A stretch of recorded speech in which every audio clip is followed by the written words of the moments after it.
My boyfriend cheated with my best friend, and the man who saved me was the last person I ever expected. I say it like a fact now, like a wound that is scarred over and become a map I can read without flinching. But the first time I hear it in my own mouth, it feels like lightning, bright, violent, and impossible to ignore. I wake up on the morning my junior year is supposed to begin, and everything is different, because nothing is different. I have the memory of loss folded into me like a secret language. I have this impossible second chance. Last time around, I let other people's names and histories define me. I learned how quickly a well-placed smile could rearrange a room, how loyalty could be traded for a better table, how rumors could erode a history until the only thing left was a rumor about me.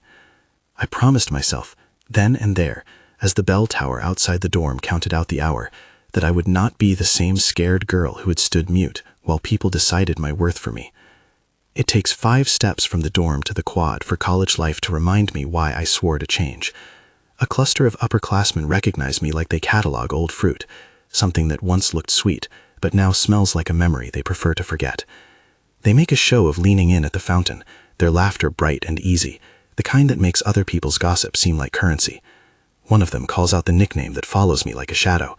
Another asks, loud enough for the passing crowd, what my mother did now. I don't stop. The sky is a clean, thin blue, and my backpack pulls at my shoulders the way truths can. My hands hover over the strap. My stomach is a knot I have practiced loosening.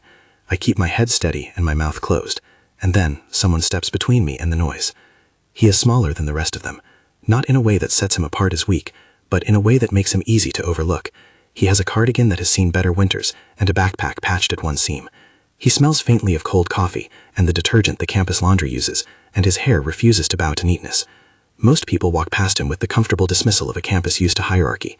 Today, he refuses to move. "Hey," he says to the tallest one, voice calm and a little too flat to belong to the day. "Back off." They blink, not because he's taller or louder, but because someone has broken the pattern. The leader smirks, tries a joke that lands like an apology, and the group dissipates the way rain rolls off a window. I stare at him when the crowd thins, because I'm surprised to owe anyone a rescue. He doesn't introduce himself with the kind of rehearsed charm most people use at orientation. Instead, he tugs a frayed band-aid from between his fingers and presses it into my palm like it's obvious, like it's what one does for people who have been caught in other people's crossfire. "This is stupid," I tell him, because that's what I say when I don't know the real word for gratitude. "You didn't have to." "I saw," he says. "You looked like you might let yourself be dismissed." When he says it, there is no grandiosity behind it, only a plain observation, and something stubborn in his eyes that doesn't let me shrink. He sits down next to me on the bench, and we both pretend the quad noise is a television playing in another room. Later, I will learn his name, Yu Qingyua, though for the first week he's only the kid who handed me a band-aid.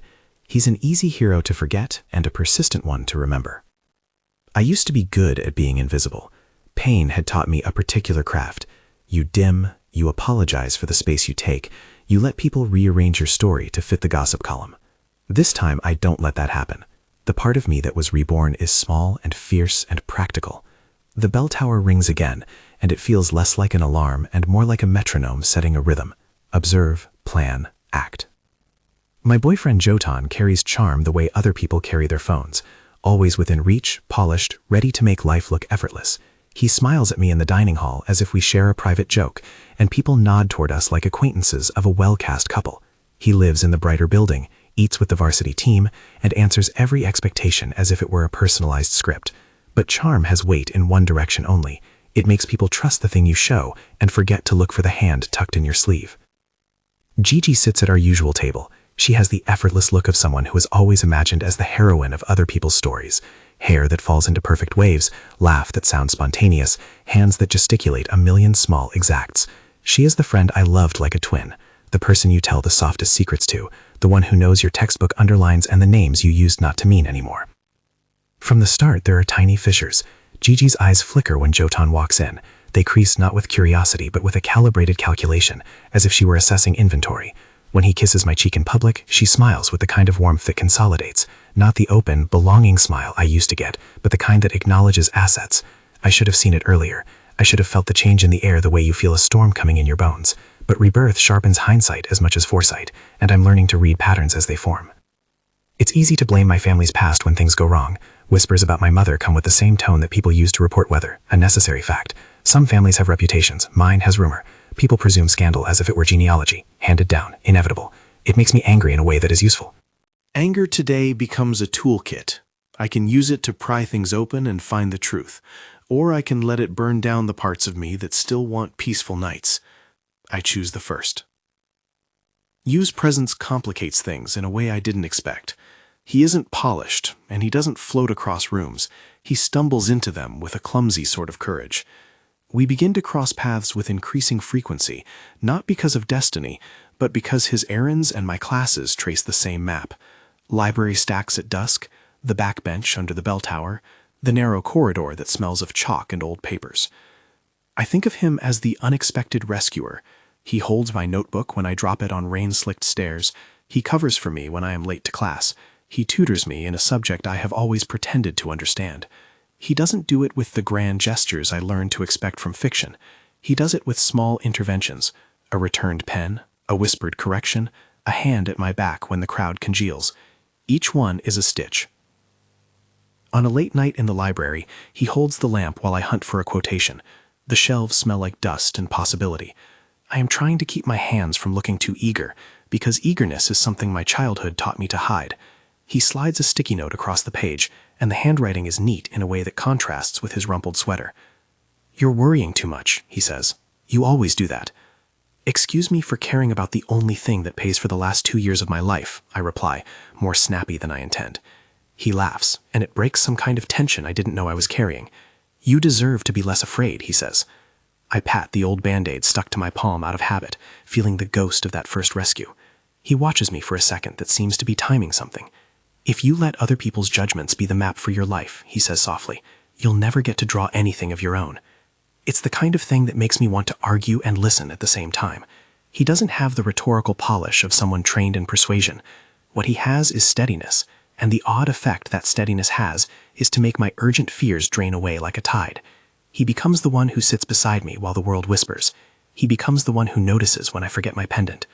That pendant is a small thing, a chipped jade crescent threaded on a cord I found in a box of my mother's things after she died. It was the only thing that didn't come with an appended rumor. I slide it under my shirt like armor. Sometimes I forget it's there, and then I feel the familiar pressure against my sternum and remember what I'm protecting. The pendant becomes a motif for me, an anchor against gossip, and a relic of the life I intend to reclaim. Gigi notices the pendant the way people notice new gossip. One afternoon, she tilts her head toward it and asks where I got it. My answer is clumsy and true. She smiles a smile that once belonged to other people, and says nothing more, and the absence of her curiosity begins to take a shape. The shape is small at first, a coldness in the way she hands me a book, a plan I discover has excluded me, the way she shares a joke that leaves me at the periphery. I note each slippage as though collecting breadcrumbs. The first real fracture happens in a way that is domestic and petty and oddly crushing. I find out because of a photo, the kind that the new generation takes and forgets as evidence until it's already been posted. Gigi's phone vibrates on the table during lunch, and she laughs. The laugh is easy. Later, when her screen is visible for a second as she taps a message, I see the thumbnail. Jotun with his arm around Gigi's shoulders, both of them grinning at some private joke. They are close in the way two people are when they think promises can be replaced by convenience. Confrontation is messy and embarrassingly human. I could have waited for a final cinematic revelation. Instead, the world hands me a cheap photograph. I ask her about it because I have to. There is a weight in my chest that is not the old timidity, but something more urgent, the fear of being quietly replaced. "Funny, right?" she says, casual at first. "It was on campus after the club last night. Jotun's friends were there, and we—" She stops.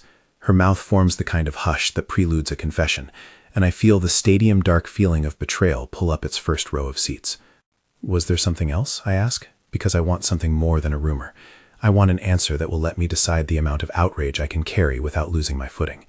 Gigi looks away for a second as if counting the cost. "It's complicated," she says, the old softness gone. "You know how people, they make things out to be worse than they are." "That picture looked pretty intimate from where I was standing," I say. She bites her lip, a gesture I used to find endearing. "I didn't mean to hurt you," she says finally. It happened." The words tumble like building blocks. They don't build anything. I am stunned by their ordinariness. I had imagined melodrama or a villainous speech or a tear. This is less theatrical. It has the particular cruelty of convenience, an easier choice, taken in the moment, whose consequences follow like debt. I choose not to rage at her in the cafeteria where other people might delight in the scandal. I gather my composure the way I would bandage a wound, carefully, with an eye to not reopening it unnecessarily. When I leave the table, fingers cold on the strap of my bag, Yu is waiting outside under the bell tower. He has that look again, the one that is quiet and steady and a little incredulous in the face of human pettiness. "You okay?" he asks. "No," I admit, the single syllable real in the quiet. "But I will be." He walks with me to the library like he has no other plan. We sit in a corner where the stacks make a small private room. I tell him, not all at once, but as facts that line up like dominoes. The photograph, Gigi's half answers, the way Jotun's laugh seems to shift when I'm in the room. He listens in a way that preserves my control over the narrative of my own life. He doesn't insist on heroics. He offers practical things. "Do you want me to talk to him?" he asks. "I want him to have to look at what he's done," I say. "I don't want a scene. I want him to know he's not invisible and I'm not as small as he thinks I am." He nods and retrieves something from his backpack, a pen and a small notebook, the kind with a cover that has been taped. He writes down a plan with ridiculous, soothing precision. Get a copy of the photo, ask for timestamps, find witnesses, gather the friends who saw them together. It is unromantic and precise and exactly the kind of thing I need. He offers to stand beside me if I bring it to the student affairs office. We are close then, in a way that feels less like a romance flick and more like two people discovering a reliable rhythm. He helps me think in steps, not dramas. We test the first step the next day when I ask for a printout of the social media post. The office clerk is patient in that official way, and the timestamp proves the photo's veracity. There is a comfort in paper evidence. It refuses to spin. Confrontation with Jotun is less satisfying than I imagine. He is a hypnotist with the polite cruelty of someone who is used to having others reset their boundaries for him. He apologizes with a tastefully contrite smile, a tilt of the head, and then asks me to trust him. He offers 1,000 strategic phrases. Gigi shows the kind of contrition people are taught to display when they have misstepped, a hand over her heart, tears that appear calibrated for effect. I am supposed to be the grateful recipient of their remorse. Instead, I set the photograph and the printout on the table between us. I watch Jotun's smile falter when he reads a timestamp he cannot charm into ambiguity. "It means nothing," he says at one point, the phrase practiced like a refrain. "Nothing?" I repeat. "You know why this is a problem." He leans forward, voice low. "People will misinterpret," he says. "You have to understand how this looks for both of us." Words like both are a favorite of his. They sound inclusive, but always tilt the conversation back into his favor. I am furious, yes, but I have learned the difference between fury and strategy. Fury will get me entertainment. Strategy will get me justice. I tell him the story of the pendant, of the rumors about my mother, of the way people seem to assume my life is a commodity. I tell him I won't let his choices be explained away by my supposed weak place in the social order. He shrugs, which in his book is the equivalent of consent. But there's a look at the edge of his mouth, a sliver of planning, that warns me he will not lose the way people see him without a fight. He doesn't plan to fight overtly. He plans to change the frame. The frame changes quickly and surgically. The campus is a small world, and rumor is a tool easy to wield. Within days, the whisper about the photograph becomes an alleged academic breach, an accusation flimsy as tissue but sharp as glass. A classmate I have never met, someone who has always envied Yu's stubborn place between the hierarchies, claims he saw Yu looking at notes during a big exam, and that rumor spreads like an oil slick. The timing is too clean to be mere coincidence. The gossip resembles choreography. The accusation is absurd on its face, but in a school that values pedigree and curated reputations, the optics matter. He is the underdog, and they are the polished. The student who complained is on a varsity team and has friends who run with influence. The rumor takes a particular edge when people start to weave it into the narrative they prefer. The bright boy from the polished building trying to take what belongs to someone else. I know, watching it spread, that it's bait, the kind designed to pull out the people who will judge quickly and loudly. Yu is calm in a way that hides the way we both know the stakes. He could disappear from it, shrug it off, but there are scholarship offers and reputations at risk that don't belong to him alone. He agrees to take a retest under monitored conditions to prove his innocence. The decision isn't theatrical, it's decisive. He refuses to let the rumor be settled by whisper. I plan to stand with him because strategy is the new blackboard. The retest is scheduled, and the exam room the day of feels like a chamber. Desks are spaced with clinical precision. Proctors linger with heavy expressions. People who haven't bothered to look at you before are suddenly experts in his life. Jotun watches from the back of the hall with a face that is expressionless in the pragmatic way of someone whose public image depends on seeming above the fray. Gigi sits near him, a study in the composed posture of a person who has decided to make herself an asset. The test begins, and the world narrows to pencils on perforated paper. Yu works with a concentration that makes the marks he makes seem palpable. I watch the way his jaw sets. I notice his hands, the scar on his knuckle that tells me more about his history than his words. There is a tenderness in the way he refuses to be imagined small. When the time is called, the proctors collect papers with solemn efficiency. There is a low hum in my chest. People will believe what they want to believe. Evidence is a blunt instrument in the face of curated myth. We wait for the results in the courtyard, the bell tower shadow long across the grass. He passes.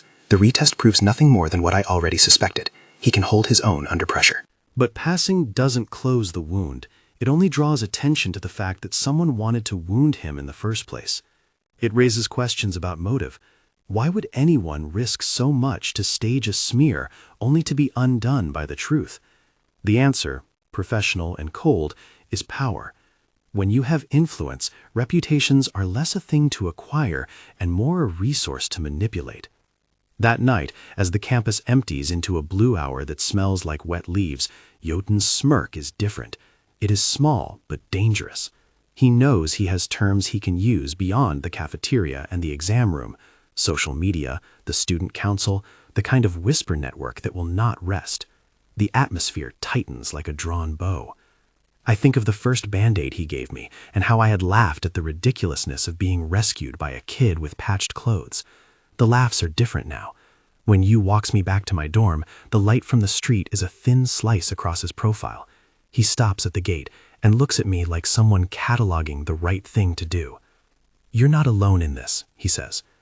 I want to believe him. I want to fold this new story, the one where I fight to keep my dignity, into something whole. I want to let anger sharpen me into motion.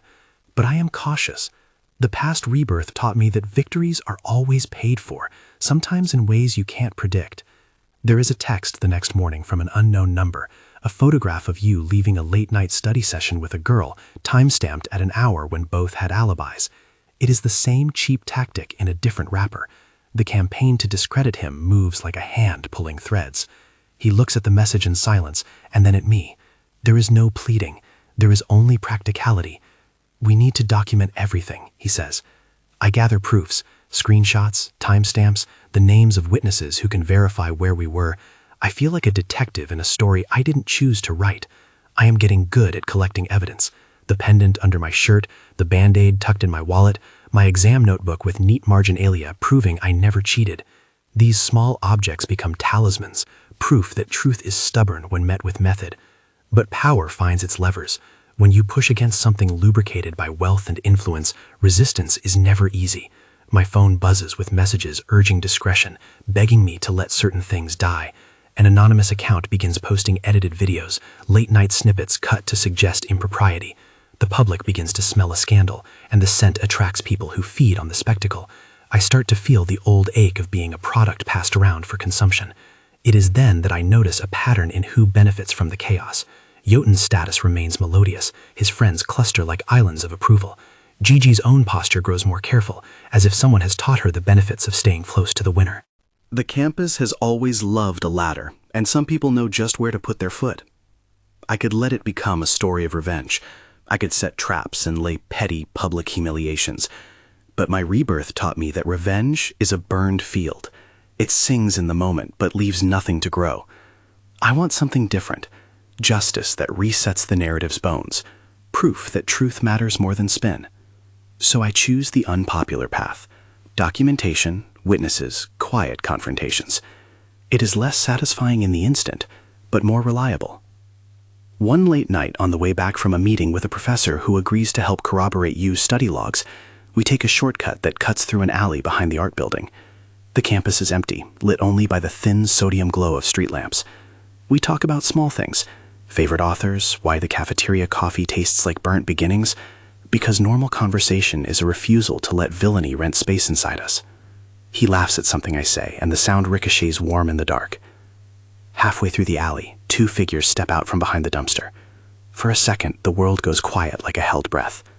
One of them leans forward and says something that could be a joke but isn't. The other moves with a practiced casualness that turns the air cold. "Not tonight," Yu says. The taller one laughs and steps toward us with the casual menace of someone used to getting what he wants. The bristling that follows is not loud, but it is intimate. Hands twitching, shoulders flexing. I take a step back and my bag slides off my shoulder. The second man reaches for it with a kind of bored aggression. Yu puts his hand on my bag, and his other hand finds the cheap lamppost. He is not a polished fighter. He is a person whose life has taught him to hold small spaces against larger pressures. The taller one makes a move, and Yu shoves him with a force that surprises me because I have yet to fully catalog the steadiness in his feet. There's a small scuffle, clothes scrape, an elbow grazes skin. A passerby might think it's nothing, but for me it is a reiteration of a pattern. He steps between me and harm. When the men retreat, scowling and muttering threats, I am shaking, but not from fear alone. I am shaking because I am tired of being boxed into reactions.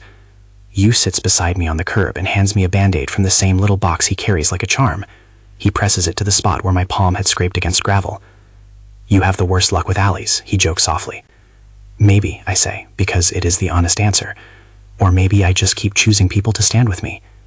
He looks at me like someone who has been keeping score of tiny truths. His eyes are serious. "Choose me," he says.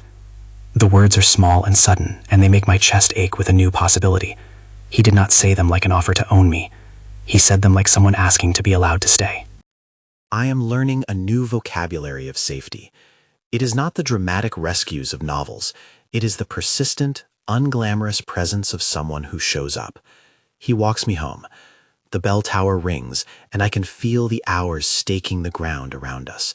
Small decisions turning into a life. For a moment, when the dorm lights are swallowed by sleep and the campus hush becomes a single long exhale, I allow myself to hope.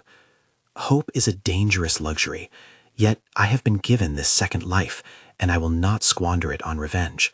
I will build evidence, gather witnesses, claim justice. The problem is that certain people are not satisfied with social slanders and engineered rumors. They prefer final solutions. Later that week, as the night condenses into a small, focused rain, I get a text that makes my stomach knot, a picture of a black SUV parked outside the art building with a caption that reads like a threat. I call Yu before the image finishes buffering. He answers with a single word that has no fear, but holds it like a thing to be examined. "This is getting serious," he says. "I know," I tell him. He does not ask me to retreat. He suggests a plan. Go to the dean, file a complaint, get campus security to monitor the area. We move like coordinated soldiers, gathering the evidence from earlier, the timestamps, witnesses who will sign statements under oath if necessary. We do not move like people who assume everything ends in a tidy confession. We move like people who believe in the slow work of truth. But slow work is vulnerable to sudden violence. That vulnerability is what makes this chapter of my life feel like the hinge before a door. The dangers are no longer hypothetical. Someone has decided to escalate. The man with the polished smile is not restricted to social maneuvers. His options are wider, lubricated by wealth and a network willing to carry out orders without asking questions. He is a man practiced in getting his hands on outcomes. At 3 a.m, the campus is a shadow grid of light. A news about a delivery truck getting into an accident on a side road makes the radio murmurs I sleepily hear when I crash on an armchair later. I try to sleep and fail. My mind keeps returning to the black SUV picture. I picture the alley, the slam of doors, the feel of hands where they shouldn't be. Old ghosts press against my ribs, and I remind myself, you are different this time. You gather evidence. You do not bend. I find it hard to sleep, because when you know the shape of danger, it makes everything else crisp. The second I doze, the phone buzzes again. Yu's name lights up the screen. Yu has been running errands and returns a message, short, precise. Meet at the infirmary tomorrow, 10 a.m. I think of the Band-Aid, the library stacks, the pendant. I also think of the photograph of Jotan and Gigi, and how small choices can snowball into plans that hurt people. The bell tower tolls once during the night, and it sounds like a question. I answer it the only way I can, by getting up and gathering the documents I have collected so carefully. I pack them into a folder and place the pendant into my palm like a talisman. Tomorrow will be another round. Tomorrow will require all the patience of the person I am learning to be. Tomorrow will ask for another rescue, perhaps an ordinary one. But as I lay down again, there is a tremor in my chest that I can no longer soothe with tidy plans. The stakes are tilting from rumor to something that carries consequences beyond campus gossip. When morning arrives, it brings with it a cold that feels less like weather and more like the attention of something waiting, patient and systematic. I unlock the door to the infirmary and find you already there, leaning against the counter with a bandage on his forearm. He gives me a small smile that contains 1,000 dialogues. "You look like you prepared to storm a palace," he says. "Just the paperwork," I reply, and the lie is tiny and useful. We hand everything to the nurse, who takes the folder with a professional nod. The dean will be called, security will review the photo evidence, we will have statements taken. I leave the infirmary with a sliver of calm folded against my spine. Outside, the day seems to hold its breath. I head toward the quad, where Gigi and Jotan occupy a bench that suddenly looks small and deliberate. They are laughing in a way that used to make me warm. Now the laughter is a thin film. When our paths cross, Jotan's eyes flick toward the pendant at my collar as if making a note. Gigi's gaze is dipped and brief. She doesn't look me in the face. I keep my distance and my voice steady, because drama is a luxury and evidence is not. I remind myself of everything I've learned in this second life. Keep the facts, collect the witnesses, and never let public pressure force you into a corner where your only options are noise. There is a photograph in my phone of the pendant, a close-up I took to have a record. It is a small jade crescent with an old chip the color of old paper. The chip seems like a scar that marks survival. I touch the pendant and feel its familiar weight. I am replaying the morning in my head when a friend, passing by, points at the message board where someone has stabbed new flyers to the cork. The flyers are small and innocuous from a distance, a rumor about a car accident, a thin investigative headline hinting at plagiarism, an anonymous smear that will be easy for the idle to feed on. But the truth is messier. Someone is engineering a context. The smear campaign is not random, it is orchestrated. The next hours fold into a routine. The dean's office convenes a meeting, campus security asks questions, proctors recheck the retest papers. I sit through them like a jury member listening to testimony that should have been obvious. We move through procedural language, chain of custody, verified timestamps, testimony, and I can feel the system begin, slowly, to align toward justice. But the system is slow. It exists in administrative timescales that are both a comfort and vulnerability. It requires that we trust in process. I do, because I am learning to be patient with a map that is more useful than the sudden satisfaction of public revenge. By midday, a surprising thing happens. A student who works night shifts at the club where Gigi and Jotan were photographed comes forward. He remembers a black SUV and a man with a familiar laugh waiting at the curb that night, and he remembers the exact time because it coincided with the delivery he made. He signs a statement. The chain of custody starts to knit closed. When I hear the news, a cautious relief seems to warm my chest. I pack my things and head to the bell tower, because the air there makes things feel clearer. Yu meets me at the base, and the relief on his face is a subtle shift. He reaches for my hand as if to steady both of us on an unsteady ledge. "Don't get comfortable," he says, fingers warm on my wrist. "There are people who won't stop." "I know," I answer, "and I won't either." There is a fierceness in that promise that is not theatrical. It is a decision. It is a way of living now. Gather, document, hold steady. I check my phone once more for new messages. None from Jotan, surprisingly. None from Gigi. The quiet is both a balm and a threat. We walk in the long shade of the bell tower and agree to meet later at the archive room where Professor Wren has offered to help corroborate study logs. It is the kind of alliance that sounds small but cracks open power. Professors can be the kind of steady witnesses the administration respects. We are building scaffolding. That evening, I pass the cafeteria and see Gigi alone. Her hair falls in the way of someone who didn't sleep. She looks at me with a tiredness that makes me less inclined to hate her. I have learned that betrayal is rarely monolithic. It is often a string of small choices stitched together by pressure. But I also know that some choices require accountability. "Do you want to talk?" she asks, voice so thin it is almost not present. "Not here," I say, "but yes, later." We agree to meet because I am not interested in a melodramatic scene, but in the truth. I have questions I need concrete answers to. Why did she choose convenience over loyalty, and who leaned on her to make that choice easier? The story of why people betray matters because it reveals the forces that enabled it. When we meet later in the quiet of the courtyard, she unfolds a version of a story that fits too easily into the pattern I've been trying to pry apart. Her family is under pressure. She had been offered a scholarship edging into a circle that promises connections. Jotan's family offered assistance in a way that sounded like a lifeline. She tells me the choices felt like them or nothing at all. It wasn't a betrayal, she says, which is itself a confession of denial. It was survival. Some betrayals are petty. Others are cold calculus. I have to decide what to do with that knowledge. Forgiveness is not mandatory. Accountability is. I do not tell her that I will forgive until I've had time to see repair. I do tell her that she must tell the whole truth to the dean, because secrecy allows systems to persist. Gigi nods, posture folding like paper. I watch her as she signs a statement later under the dean's eyes, and I have an odd sensation.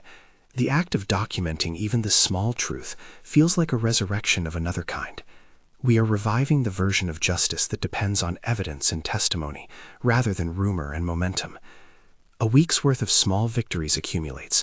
Proctors confirm the integrity of the retest. A witness corroborates our timeline. The anonymous account loses followers as people tire of manufactured drama. The administrative machine hums. For a moment, the world settles into the pattern I keep trying to build. Evidence first, spectacle never. But power is patient. They do not accept defeat gracefully. The same people who lose in public simply change strategies.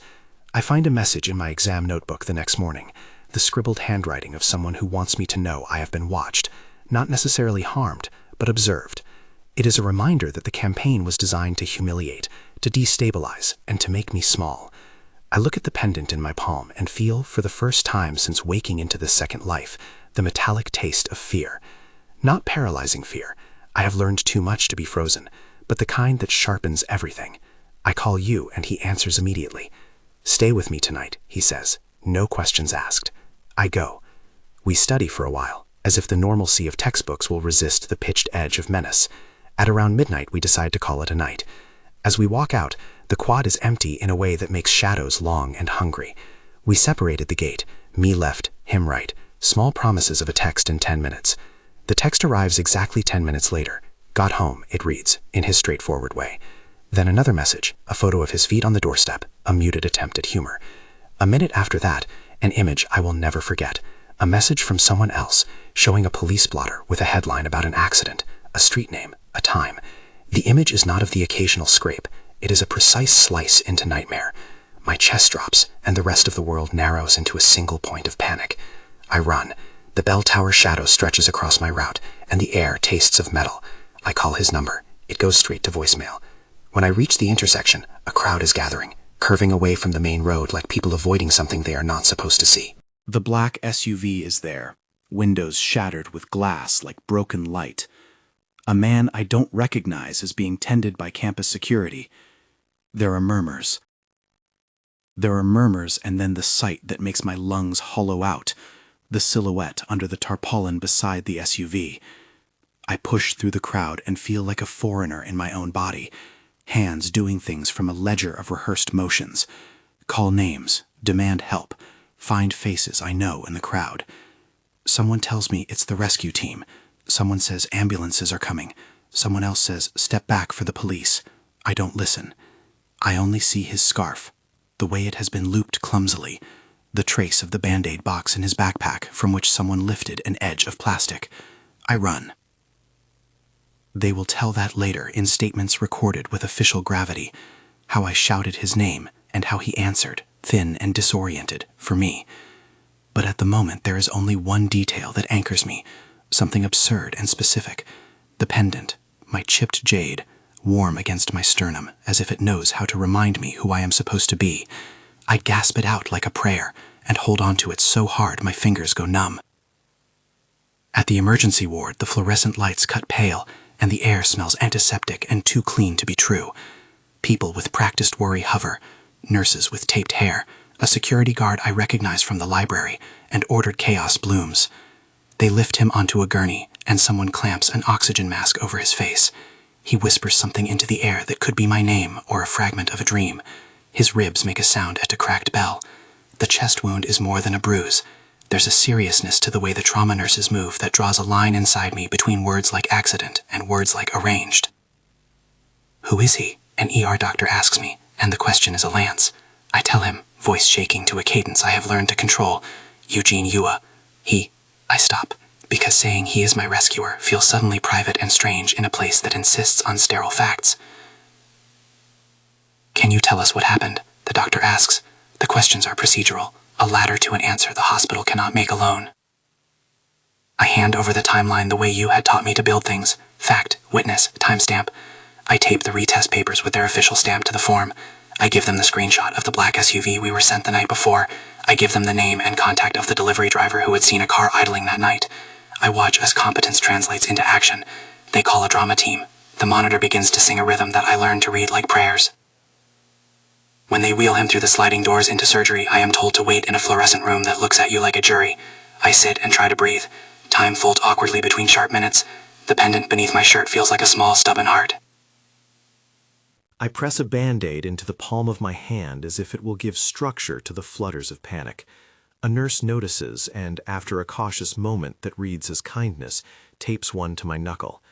"You found a steady thing," she says, and her voice is a rope.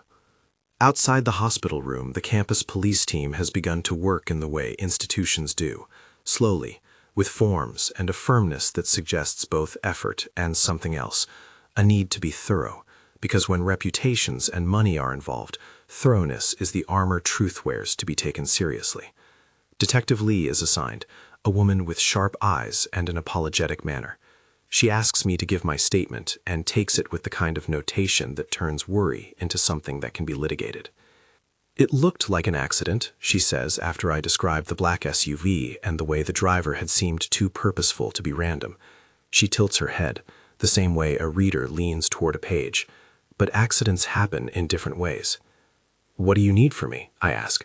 I am a person who has had to learn how to be useful when the ground is unsteady. "Everything you gave the hospital," she says, "and anything else you might have. The retest records, names of witnesses, the flyer on the board, anything. We need to build a chain." I hand over my folder.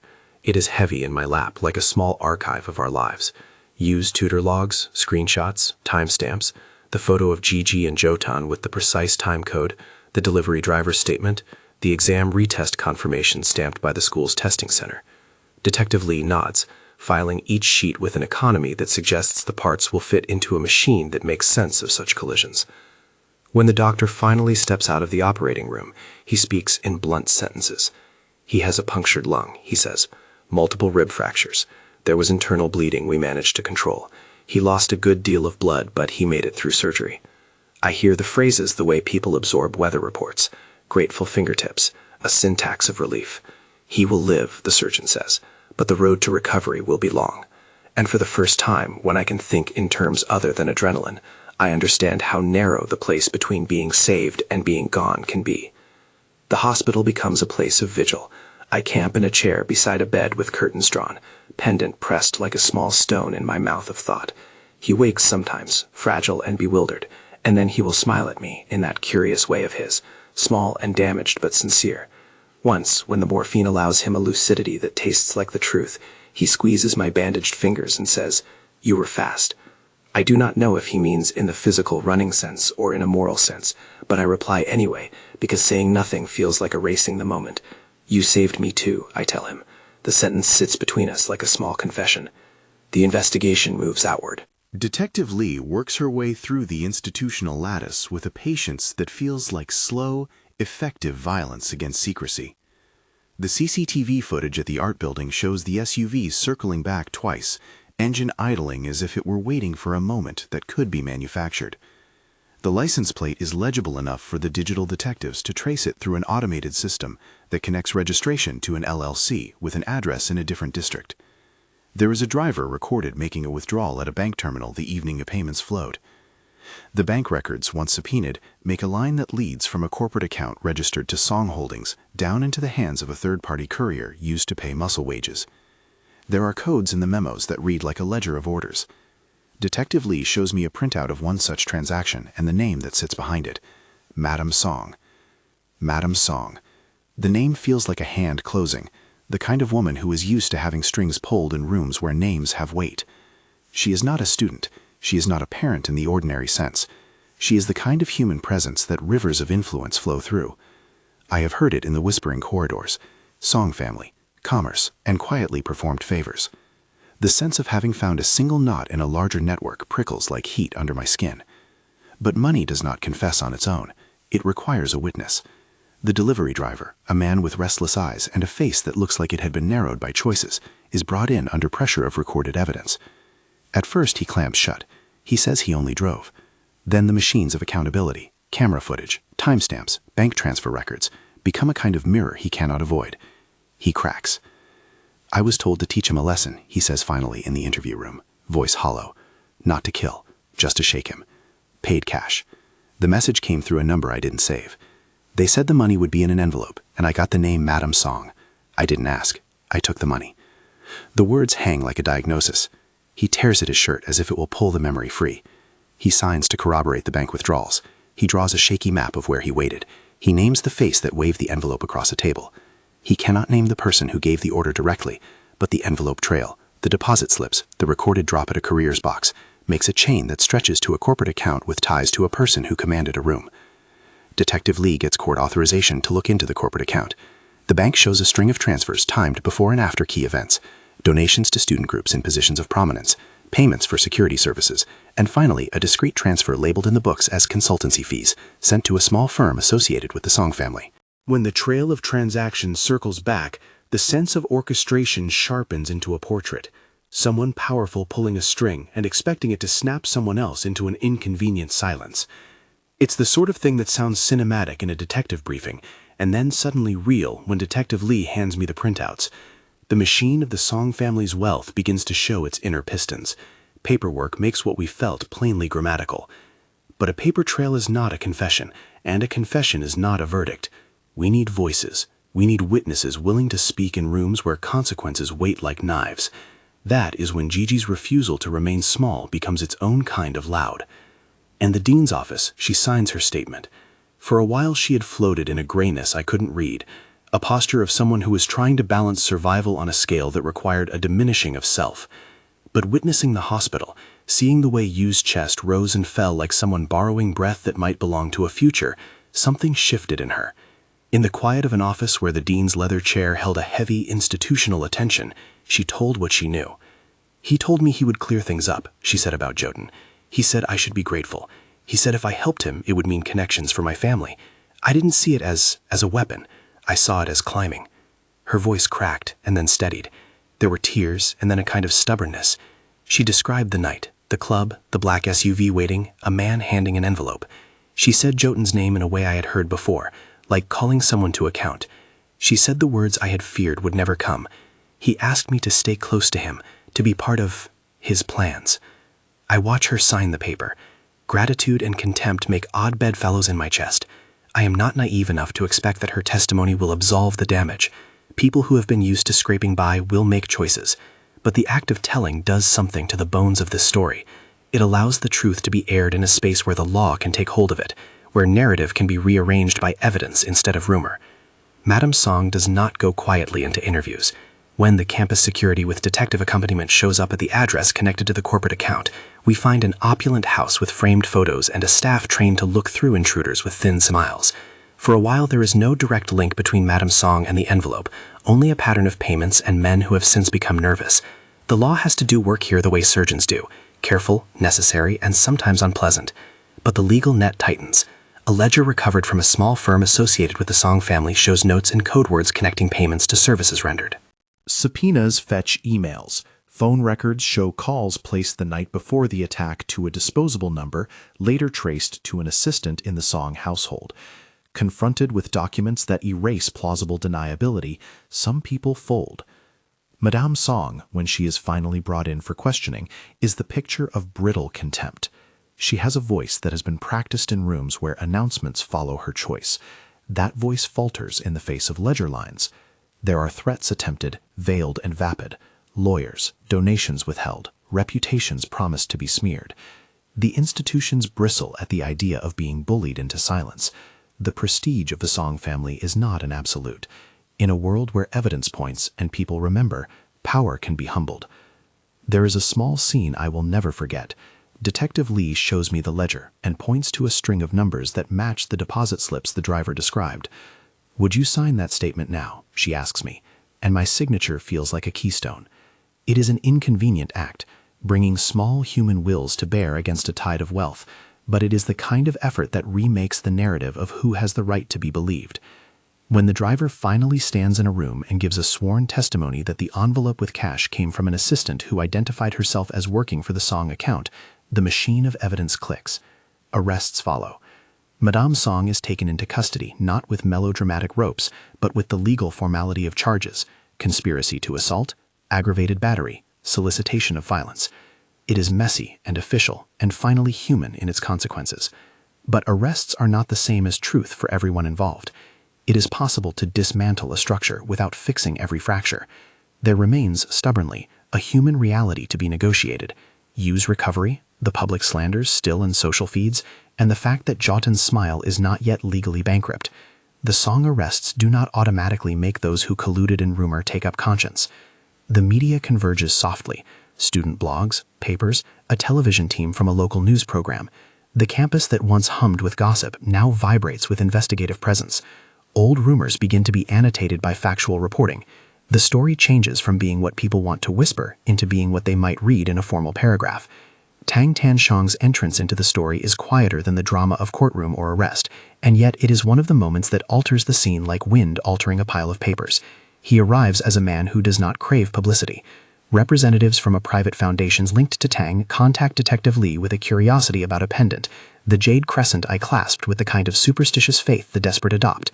Someone in Tang's household recognized the pendant from a faded photograph in a study of family relics. A photograph of a young woman wearing the same crescent, posture stilled by time. The photograph surfaces, smelled of yellowed margins and the small handwriting of an old name. It should have been coincidence that pushed that link into motion. Perhaps we like stories that find symmetry. But here there is evidence to be had. A housekeeper who had worked for the Tang family for decades, someone who had kept lists and dusted heirlooms, saw the pendant picture in a story and recognized it. She brought it to Tang's attention, and he, in a way that few of us have access to, set minuscule wheels into motion. He asked a cautious question, and when the answer he received was, "This looks like the pendant our family lost," he did something that shocked the way power can be used. He wanted to know the truth. It is not satisfying to simplify what happened next into a neat box marked revelation. There was a slow, careful process: calls, a discreet DNA test facilitated by Tang's legal counsel, and a private exchange of old documents, birth records, a hospital ledger from years before, and a letter tucked in a trunk like a relic. The necklace was not a magical signifier. It was a thread that led to records. The records led to people who had been silent or pushed to the margins. When the DNA result comes back, a careful set of numbers arranged by a lab that tells the same truth without ceremony, it shows a match between you and a line of descent that connects him to Tang's family. The word grandson feels strange in the mouth. It carries with it both cultural weight and a practical reclassification of identity. Yu is by blood someone Tang Tianshang did not know existed until the hospital's notice. He is part of a lineage that had been kept quiet. For Tang, the revelation is not a public photo moment. He moves through it with a conservator's care, recognizing the consequences of acknowledgement in a public life. But once the reality is clear, he chooses to step in. He meets with the dean, he meets with Detective Lee, he asks for formal protections, and he uses his leverage in a way people rarely use power: to keep someone safe. He does not do it to erase the legal process. He does it to make sure a young man who had been treated as expendable is now treated as someone worth protecting. Tang's intervention forces institutions that once elbowed aside small claims of harm to take them seriously. He offers resources that ensure Yu's medical bills will be paid and that there will be legal counsel to pursue restitution. It is not a transformation of hearts so much as a reordering of the world. Money does not fix trauma, but it buys a bench in the courtroom of justice. When Tang shows up at the hospital to visit, he is an older man, folded into a coat that has seen more winters than he chooses to own. He looks at you with an odd mixture of something like recognition and a theatrical sorrow for the years lost. He is formal and he is kind, and in that strange combination there is a consolation. He offers a hand to you and his touch is gentle. "You are not what they said," he tells him, and the words have the weight of someone who can shift how a room listens. The public reaction to Tang's recognition is immediate and complicated. Some people who had been quick to judge now have to recalibrate. Others remain firm in their old positions. Hierarchies do not crumble overnight. But regardless, Tang's presence forces certain institutions to be less indifferent. His foundation starts a scholarship fund. The dean of the college, who had been slow at first to act against reputational currents, finds herself with a shifting landscape. Administrators who will not ignore documented harm when a man like Tang throws his weight against the inertia. In the echo of Tang's arrival, Yu is given more than referrals and financial support. He is given a type of acknowledgement the world had withheld, clarity of identity, and a platform to rebuild. The news, when it arrives in the papers, reads like a correction to a narrative built on rumor. He is no longer a scapegoat or an underdog in the narrow sense. He is a man with a claim to dignity. If that were all the story, it would be a clean arc, but the legal work continues. With driver testimony, bank records, and Gigi's signed statement, Detective Lee brings charges that point back to Madame Song and implicate an assistant who placed the envelope in the driver's hands. The Song family's legal team counters with suits and delays. They are practiced in the art of legal attrition. But institutions are slowly aligning to a standard of accountability. There is a hearing where the driver testifies, his face drawn across a public bench, and he names names with the nervousness of someone who knows what it means to be small. Jotun's role is different. He is not charged with ordering the attack, at least not in the immediate paperwork, but the investigation reveals his hand in the smear campaign that led to the retest accusations. Emails surface where he is seen making strategic suggestions to a friend about how to deflect attention, and calls are logged between him and student council members who had influence. The administration institutes disciplinary proceedings. The announcement is bureaucratic but consequential. Jotun is suspended and loses his leadership positions. Scholarship opportunities that had seemed like a natural trajectory are put on hold. He isn't imprisoned, but the scaffold that held his public image is stripped. There is a reckoning inside the campus that is less dramatic than people want, but more real. Jotun is forced to face institutional consequences. Madame Song is arraigned for conspiracy, and Gigi faces both social condemnation and quiet sympathy. The law is not a theatrical hammer so much as a set of cogs that eventually click when the right people turn them. Through all this, Yu's healing is slow. He is patched together with care, a chest tube, reconnected ribs, and the careful discipline of physiotherapy. He learns how to breathe without sharpness and to walk again with a gait that carries a bruise mapped in lines. I am there when he wakes and when he falls asleep, my hand an apprentice to his heartbeat. I bring him things that make him smile, a battered paperback he loves, the Band-Aid box he carries like a talisman, the pendant I keep in my palm to remind myself that we are still anchored to small things. There are nights when I sit next to him and cry, and others when we are quiet together, reading the same page in the hospital's dull magazines. There are also nights when anger rears in me like a thing with claws, anger at Yotan's casual cruelty, at the Song family's ingenuity in using money to excuse anything, at the world that rushes to believe in pedigree. But I hold the anger carefully. I have learned the long way that anger can be a tool when tempered by strategy. When Detective Lee arrives with news that the assistant who handed the envelope over is willing to speak in exchange for leniency, the legal pieces start to fit. The assistant testifies, voice trembling at times and precise at others, and names names. She says she was paid as part of an arrangement that would help maintain social harmony, a phrase that makes all of us in the room taste bile. She cries and admits she feared for her family's standing. She says she did not think it would go as far as brutally injuring someone. There are consequences for that admission. Madame Song is indicted. The assistant receives a reduced sentence and community service for cooperating. The driver receives a sentence commensurate with his role, but also benefits from his cooperation. The law, messy and imperfect, produces outcomes that are not restorative in the full sense, but are at least an attempt at accountability. There is a public moment that carves the campus into before and after, a hearing held in a quasi-public room where the dean reads a statement acknowledging institutional failure to protect students from targeted harassment and to take rumors seriously. It sounds like an institutional apology, which is both fragile and necessary. The announcement is followed by a plan, measures to protect students, better channels to report intimidation, and a review board to ensure disciplinary fairness. People who had once leaned toward cruelty now find the soundscape of the campus different. Some apologize, some do not. The world is not moralized into a diet of villains and saints. Instead, it becomes a messy array of people who made choices. I stand at the edge of one public meeting and watch Gigi move with an air of someone who has been shorn of armor. I have not forgiven her enough to speak to her in the old ways, but I find my compassion reconstituted into something that allows for accountability rather than spectacle. When Yu is well enough to leave the hospital, the walking is tentative and beautiful. There is a scene, small and almost painfully ordinary, where he extends his hand to me on the steps of the oncology center and asks for help descending. My own hand trembles as if it has been learning muscles it never used. I tie a band-aid to his knee the way he once taped one to my palm. It is a ridiculous, private echo that comforts both of us. Tang Tianshang keeps his promise in ways that change the practicalities of our lives. He arranges for private tutors, so Yu's studies will not be disrupted while he recovers. He facilitates a scholarship that recognizes merit rather than pedigree. He meets with the university board to ensure that the disciplinary measures are upheld. The Tang family, by acknowledging a previously unknown heir, becomes a force for restitution that looks like paperwork and patronage.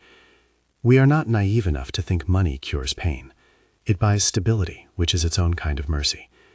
Yu applies for a program at an Ivy-affiliated exchange, and because of Tang's recommendation and his own steadily proven academic record, receives an offer with funding. The acceptance letter is like a sunrise, thin and undeniable. I open mine too, a conditional nod from a graduate program overseas that had seemed impossible. Our future, once a rattling possibility, begins to take on a map someone might read without patronizing. Before we plan anything public, there are smaller rituals to honor. We go back to the bell tower on a late autumn day, when the leaves are a brittle applause underfoot. It is a private pilgrimage to the place where I swore I would not be the same frightened girl who let gossip define her life. He brings the worn Band-Aid box with a new piece of tape and a doodle on the back. I bring the pendant I have worn like a promise. We sit on the bench where the air tastes like the beginning of a book, and for a moment the past does not pull or twist. It sits beside us like a conversation. He takes the pendant and studies the chip and then the place where my initials once scratched the inside. "You held on to this," he says, as if acknowledging something etched into the bones of our stories. "You held on to me," I answer, and the sentence is neither boast nor plea. It is a ledger of the ways we've kept each other. We talk about what we will do with the opportunities the Tang recognition opens. "I want to go," he says, scraping his knuckles against the bench in the way he always does when he's thinking. "I want to study urban planning. I want to make a place where people like us don't have to fight just to be heard." I nod. There is a soft bravery in his words. It is not the melodramatic rescue of novels. It is something that promises to transform institutions into public spaces that are more honest. He has been given a stage, and he plans to plant a flag on it that says something like dignity. We take our time making the decision. We do not promise a fairy tale timeline. We only agree on certain small but profound things. New Year's together, a kiss after graduation, a life that will be founded on the quiet fact of mutual accountability. He slips a Band-Aid on my thumb in a mimicry of the past rescue, and I laugh the way people laugh when the present is the kind of tender it is safe to inhabit. The trials continue in the background. Madame Song's hearing is slow and juridical. She is found guilty: conspiracy, solicitation, and aggravated assault. The sentencing is not a spectacle. It is the legal system's attempt to restore order. There are civil suits, restitution payments, and a rehabilitation program for the assistant. Jotun, in the administrative proceedings, faces expulsion and the loss of the scholarships he had treated as birthrights. Gigi, whose cooperation with the investigation was complicated by the pressure she faced, receives both censure and a path toward reparative actions arranged by the dean. We do not close our eyes to the moral complexity. She had choices, and made some that hurt others. The law deals with the damage in formal ways. Our moral work continues in quieter, more private rooms. There are also public vindications. The exam board issues a formal letter clearing you of academic dishonesty and noting the tampering of rumor as a contributing factor to the smear. The university archives the retest with a red ribbon and a notation that the matter was investigated and resolved. These actions do not erase the social bruises we had worn. They do, however, make the record less hospitable to rumor. At graduation, there is a ceremony that is both lovely and a little surreal in its politeness. The bell tower smells like sun-warmed stone. Yu walks across the stage with a walk that has regained its strength. The pendant sits at my throat like a witness. He tilts his head when the dean declares his name. There is applause. There are faces that have been moved by the story of scandal and recovery, and there are faces that keep their distance.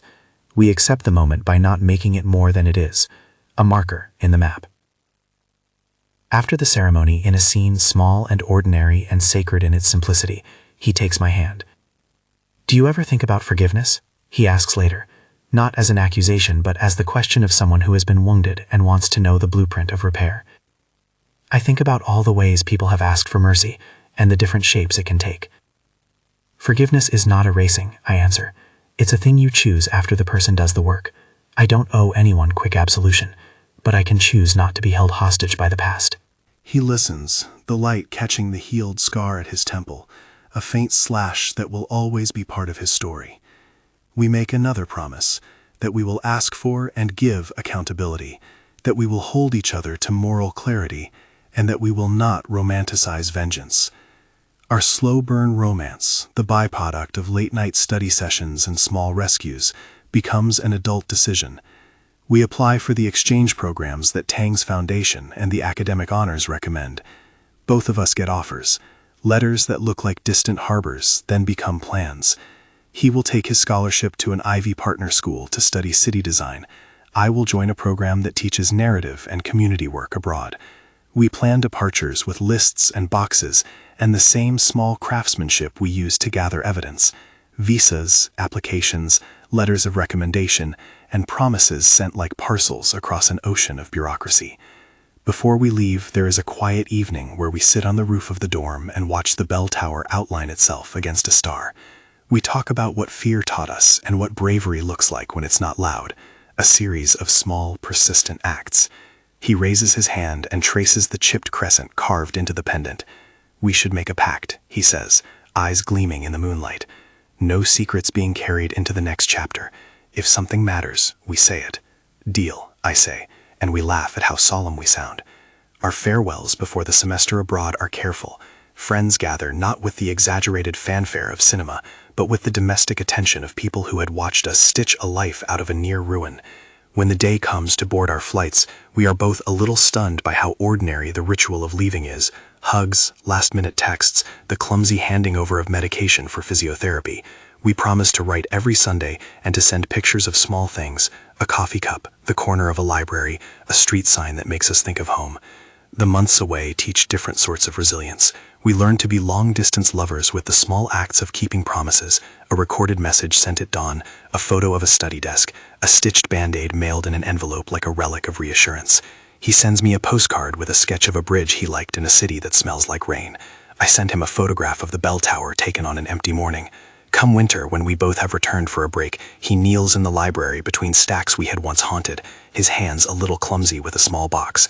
The scene is not cinematic because it doesn't have to be. It is the right kind of quiet that has been earned by months of patient mutual care. The ring he offers is not a spectacle. It is a small, careful band on which he had carved our initials inside privately. I don't expect you to say yes because it's easy. I expect you to stay because we choose each other while knowing the hard parts. I choose you. I think of the way he has shown up, the way he stepped between me and more than one danger. I think of the way we had both been reborn into choices instead of resignations. I say yes because it is the answer that contains the most truth. We don't stage a public wedding at first. Instead, we make a promise to make a life that resists easy narratives. Our engagement is a small thing, close friends, tea, and a pact to keep building a life that insists on accountability and tenderness in equal measure. Tang offers a quiet toast, the kind of support that is a practical blessing, help in finding housing, a hand to hold in legal matters, and the rare commodity of being available when power has been used to stabilize what had been destabilized. Months later, when the court files are settled and the administrative consequences have fallen into place, I stand on the stage of the small university hall to read a letter of truth. It is not a speech so much as a testimony of what it meant to survive, not just a betrayal, but a system that nurtures the wealthy and preys on the uncertain. I speak for those who had whispered in the corners and for those who had been coaxed into silence by pressure. I speak for the people who had chosen convenience over loyalty. I ask not for vengeance, but for repair. The crowd listens with the kind of attention a community offers when it recognizes that it has been part of both harm and healing. When I finish, the applause is not the sound of triumph so much as the sound of something that has been rearranged. On a slow evening, after the legal dust has settled and the hospital visits are memory rather than daily ritual, we stand again under the bell tower. The pendant rests against my chest. He wraps a Band-Aid around my thumb in that ridiculous echo we have made into a gesture. The world is not idyllic. We still carry the scars and the weight of events. There is no neat erasure, but there is a solidity in the life we have built. Our love is not a cure, it is a companion. The closing of the chapter is not a triumphalist curtain. It is an offering of a narrower, sturdier truth. My boyfriend cheated with my best friend. True and terrible, and changed me. And the man who saved me was the last one I ever expected. He was an outsider in the way the campus hierarchy liked to make him one. He was, in the quiet arithmetic of life, the person who chose to stay. If anything in this story matters beyond the personal, it is the lesson that truth, combined with persistence, can erode cruelty, and that justice is made by the slow, stubborn work of gathering facts, taking witnesses seriously, and refusing to make gossip the law of a community. If you have ever been betrayed or underestimated, I hope you can find the courage to name the facts and the patience to see them matter. If this story moved you, like and subscribe to follow more stories of second chances and quiet courage.